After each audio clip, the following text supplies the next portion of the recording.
Hello दोस्तों, आ गए एक और नई वीडियो में आप सभी का स्वागत करते हुए खुराई जीएमएस कोचिंग के सभी प्रियजनों। आइए आज हम आपके लिए लेकर आए हैं अर्धवार्षिक आकलन 2022-23। तो यहाँ पर प्रोजेक्ट कार्य कक्षा 8 का है। तो बताइए, गैस करिए किस विषय पर आ चुका है आपका प्रोजेक्ट कार्य। तो चलिए, यहाँ पर आ चुका है आपका, आपने देख ही लिया होगा, हिंदी का, अंग्रेजी का, गणित का और विज्ञान का और संस्कृत का एक रह चुका था। अंतिम क्वेश्चन ये रहा आपका प्रोजेक्ट कार्य आपके सामने, सामाजिक विज्ञान। तो चलिए इसे भी सॉल्यूशन कर लेते हैं। पहले इनके तीनों क्वेश्चनों को पढ़ लेते हैं। पहला क्वेश्चन दिया गया है, देसी और विदेशी वस्तुओं की सूची तथा गरम एवं नरम दल के नेताओं की सूची बनाइए। तो यहाँ पर पहला क्वेश्चन आपकी स्क्रीन पर हमने पढ़कर सुना दिया है और दिया भी गया है। चलिए नेक्स्ट क्वेश्चन आपकी स्क्रीन पर आ चुका है, तो इसे भी देख लीजिएगा।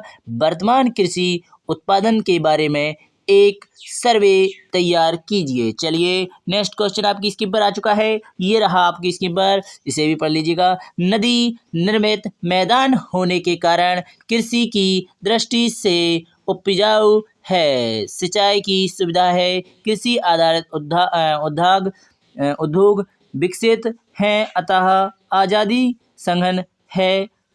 और यहाँ पर छात्र विश्वामित्र ज्ञान में वृद्धि कर सकेंगे। तो यहाँ पर आपने चौथा क्वेश्चन, तीनों क्वेश्चन अच्छी तरह से पढ़ लिए हैं। चलिए आ चुके हैं इनके आंसर। तो इनके आंसर भी आपको बहुत जल्दी आपकी स्क्रीन पर दिखने वाले हैं।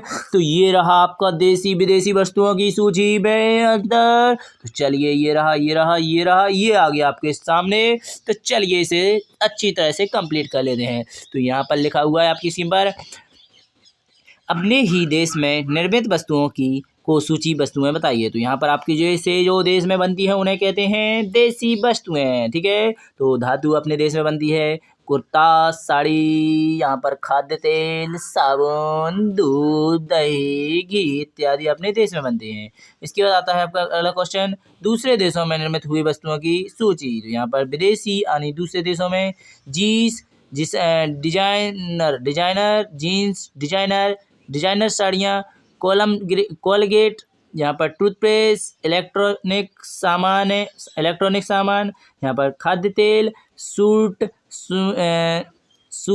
सुगंधित साबुन, परफ्यूम आदि यहाँ पर विदेशों में बनते हैं। इसके बाद चलेंगे अगले वाले पर थोड़ा। तो यहाँ पर इसी क्वेश्चन में पूछा था आपसे, नरम दल और गरम दल के नेता। तो यहाँ पर आप देख लीजिएगा, नरम दल और गरम दल में, तो इनमें से इनके मुख्य नेता थे, यानी नरम दल के जो मुख्य नेता थे उनको आप देख लीजिएगा। आपके स्क्रीन पर ये रहे, सुरेंद्र नाथ बनर्जी और गोपाल कृष्ण गोखले, और एक और है फिरोज शाह मेहता आदि। यहाँ पर नरम दल के हो चुके हैं। आ चुके हैं आपके सामने गरम दल के नेता, यहाँ पर लाल बाल पाल जिसे कहा जाता है। तो यहाँ पर लाजपत राय अर्थात लाला लाजपत राय, देखो लाल बाल पाल, तो यहाँ पर रहेगा लाला लाजपत राय, बाद से हो जाएगा बाल गंगाधर तिलक और बिपिन चंद्र पाल। तो यहाँ पर गरम दल के नेता अगर आपको याद करना है तो याद कर लीजिएगा लाल बाल पाल। ठीक है, तो चलिए आगे चलते हैं। तो ये रहा आपकी स्क्रीन पर आपका दूसरा क्वेश्चन। आपसे पूछा गया था,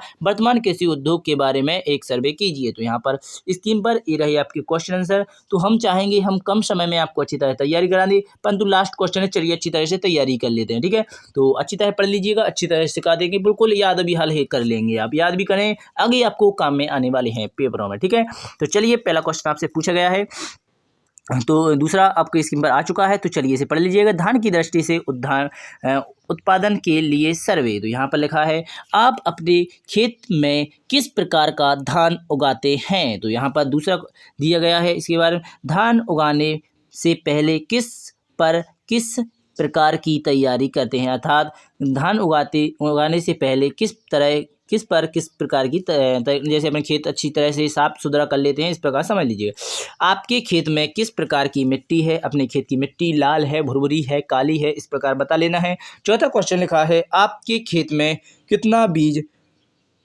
छिड़काव करना पड़ता है। इसके बाद 5वां दिया गया है, आपके खेत में किस प्रकार के खादों का उपयोग करते हैं। तो इस प्रकार आपने अच्छी तरह से कंप्लीट कर लिया इसे। चलिए नेक्स्ट क्वेश्चन अर्थात आपकी स्क्रीन पर आ चुका है आपका तीसरा क्वेश्चन, ये रहा आपकी स्क्रीन पर। चलिए इसे अच्छी तरह पढ़ लीजिएगा। वैसे तो हमने पहले पढ़कर भी सुना दिया था, फिर भी नदी निर्माता यहाँ पर दिया गया है तो इसे आप देख लीजिए। डायरेक्ट आंसर बता देते हैं। उत्तरी मैदान तीन प्रमुख नदी प्रणालियाँ हैं। तो यहाँ पर सिंधु, गंगा एवं ब्रह्मपुत्र तथा इसकी सहायक नदियाँ होती हैं, जिसे सहायक जो उसमें मिल जाती हैं उनको कहते हैं सहायक। नर्मदा से बना है, यानी किससे बना है, नर्मदा से। यह मैदान जलात मृदा से बना है। लाखों वर्षों में हिमालय के गिरिपाद में स्थित बहुत बड़े बेसिन द्रोणा में जलोढ़ों का विक्षेप हुआ। इससे इस उपजाऊ मैदान का निर्माण हुआ। इसका विस्तृत 7 लाख वर्ग किलोमीटर लंबा एवं 320 किलोमीटर चौड़ा है। यह सघन जल संख्या वाला भौतिक क्षेत्र है। समृद्ध मृदा आवरण, प्रमुख पदार्थ, पानी की उपलब्धता एवं अनुकूल जलवायु के कारण कृषि की दृष्टि से यह भारत का अत्यधिक उत्पादक क्षेत्र है। तो इसे आप अच्छी तरह से देख लीजिएगा। आशा करेंगे आप सभी को समझ में आ चुका होगा।